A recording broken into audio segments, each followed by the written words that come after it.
and choke on it. Death to the outsiders! I'll turn your world upside down! You are not prepared! Hello guys, how's it going? My name is Dalaran, and just recently Blizzard announced that TBC is going to be releasing as of June 1st, with a pre-patch for TBC starting May 18th. In this video, I want to kind of cover what the actual release is going to be like, what exactly you need to do if you do want to play TBC, what are some of the deluxe things that Blizzard is offering as well, if you are interested in that, as well as the controversial, but a lot of us are probably going to use these things, the character clone system, as well as the character boost system, as well as the price model behind all these things. So let's just dive into the TBC update. TBC updates isn't something I usually do, but I do hope you guys enjoy this video. The actual pre-patch for the Burning Crusades is going to be starting May 18th with each regional scheduled maintenance. That means when your server goes down on a Tuesday or Wednesday, and when it comes back up, that's when the pre-patch begins. During that time, each player will have the opportunity to either advance their character on that server onto Burning Crusades, as the way that the servers are going to play out is progressive servers. Those servers are going to go from classic into TBC pre-patch and then eventually progress into TBC full release, level 70, flying and everything. If you're someone who decides to preserve your character in vanilla World of Warcraft for one reason or another, you have the choice to keep that character and moved to a classic era realm. There will also be an option that some people found controversial, but to clone your character. Basically keep your character on a classic era realm while also preserving a copy to play on a progressive realm at the same time. It has been confirmed by Blizzard that the price for character clones is going to be $35 per character, at least on the US side. Gauging the early reactions about this news, quite a lot of people seem to be very unsatisfied with this, whether they think that the price range is too high or just simply having microtransactions inside of TBC in any form or way is maybe a little bit too greedy. But I'm gonna pass it off to you guys. How do you feel about the price range of 35 bones? Do you feel like it's too much? Do you think maybe it should be lowered down, or is the price just right? How do you feel about it if you're somebody who is planning on potentially copying your character for TBC? The release of the actual TBC is going to be a global release, so it'll be happening all at the same time. That means the NA, that means the EU, that means all the different regions will be able to start playing the Burning Crusades at the same time.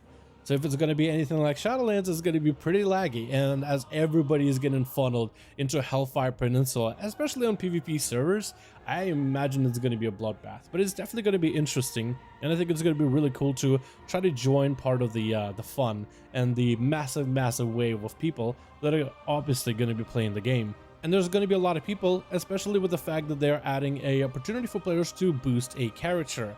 Now, it's controversial completely, but the boost itself for TBC is to allow new players to catch up to already existing players. Maybe you have a friends or a guild that already plays the game and you would like to join them, but you don't really want to level from level 1 all the way to level 60, which some people really dislike the idea.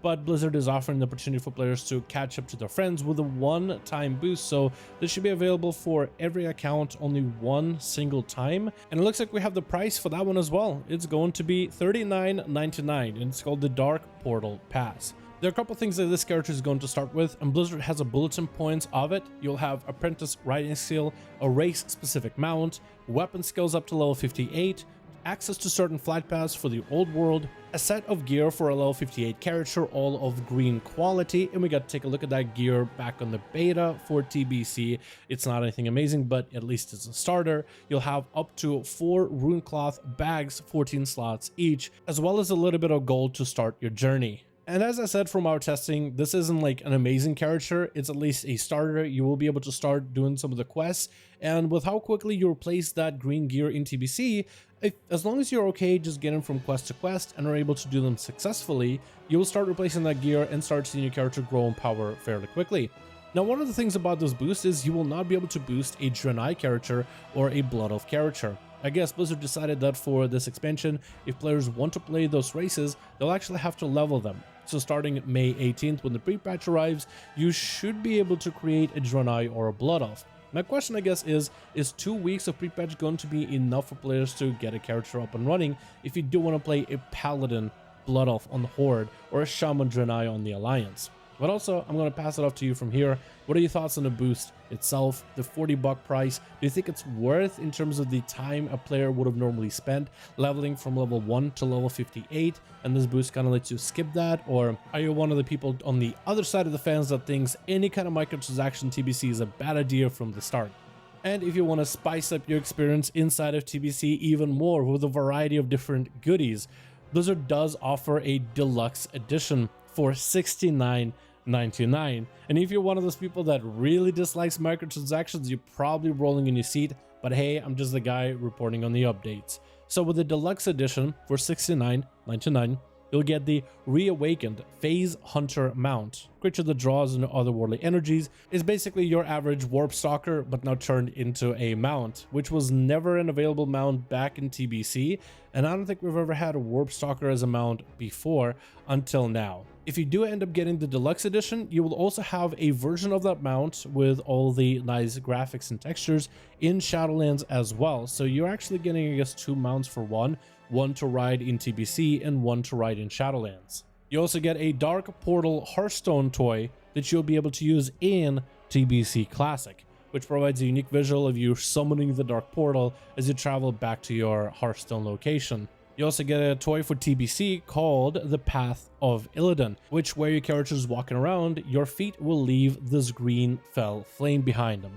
And you also get the boost that's available in the Dark Portal Pass, as well as 30 days of World of Warcraft. What do you think about the Deluxe Edition? A brand new mount that never was available back in TBC that Blizzard is adding this time, as well as all these toys that you would normally imagine that we'd be able to use in Shadowlands, but you'll actually be able to use them in TBC. What do you think about all this, as well as the $69.99 price tag? I guess I should mention at the very end of the video that TBC itself will not have any kind of price tag on it. This is just extra niceties that you can purchase if you want to, but the actual classic TBC, as long as you have a subscription for World of Warcraft, you could play classic TBC. So it doesn't have any kind of separate price tag at all. So if you're someone who was just hoping just to have a WoW sub and play TBC just like you played back in vanilla classic WoW, you'll be able to do exactly the same thing. Whether you decide to transfer your character to a TBC server, use the cloning services, or maybe boost a character, which I'm pretty sure a lot of new players are going to do. There's definitely going to be a pretty big influx of players coming around the game around 18th of May, which is when the pre-patch event will start. And I believe during the pre-patch is also when they shorten the amount of XP it takes per level, because you'll have more levels. So then getting from level 1 to level 2 and then level 10 should be shorter in TBC. So more people are most likely going to be leveling the Blood Elves and Draenei, and more people out in the open world. Thank you guys so much for watching this video, and if you made it to the end of the video, I want to give you guys a bit of a proposition. TBC isn't something I was going to really cover much in the channel or get super into. It was going to be something I was going to play in my free time with guildies, but quite a lot of you guys reached out to me asking me, hey, are you going to be doing guides and updates on TBC? I would like to see more regular TBC content from you. So if you guys are interested in actual TBC content and you made it to the end of the video, give this video a like. I don't think I've ever really had a video get more than 1,000 likes, so let's try going for 2,000 likes. And if for some reason this video reaches 2,000 likes, then I'll really consider making TBC content, whether it is guides, like class guides, or maybe how to get started at a class guides, or the things you need to do before you raid guides, or maybe even updates of regular news over on TBC and different topics to cover. So if you guys give this video 2,000 likes, then I'll know that for sure. But until then, thank you guys so much for watching this video. I do hope you guys enjoyed. Let me know your thoughts in the comments below. And as always, I'll see all of you guys in another video.